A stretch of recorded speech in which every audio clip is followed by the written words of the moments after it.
লাহোরে ওয়ানডে ক্রিকেটে নিজেদের সর্বোচ্চ রানের রেকর্ড গড়ে স্কটল্যান্ডকে 277 রানের টার্গেট দিয়েছে বাংলাদেশ। দলের ইনিংসে অপরাজিত 83 রান করেছেন অধিনায়ক নিগার সুলতানা জ্যোতি। এছাড়া ফারজানা হক পিঙ্কি ও শারমিন আক্তার সুপ্তা করেছেন হাফ সেঞ্চুরি। জবাবে শেষ খবর পর্যন্ত 85 রানে 4 উইকেট হারিয়েছে স্কটল্যান্ড। দিবারাত্রির এই ম্যাচে টস জিতে ব্যাটিংয়ের সিদ্ধান্ত নিতে দেরি করেনি বাংলাদেশ। উদ্বোধনী জুটিতে 35 রান তুলে ফিরে যান ইসমা তানজিম।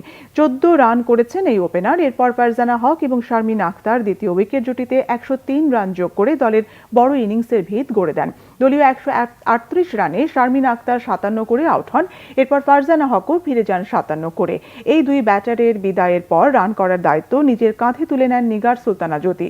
আক্রমণাত্মক ব্যাটিং করে 59 বলে 11 বাউন্ডারিতে অপরাজিত 83 রান করেছেন জ্যোতি।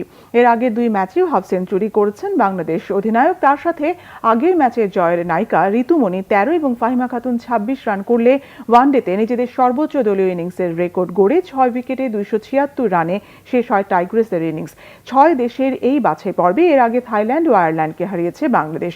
ওয়েস্ট ইন্ডিজ ও পাকিস্তানের বিপক্ষে শেষ দুই ম্যাচ খেলবে বাংলাদেশ। বাছাই পর্বে শীর্ষ দুই দেশ বিশ্বকাপে খেলার যোগ্যতা অর্জন করবে।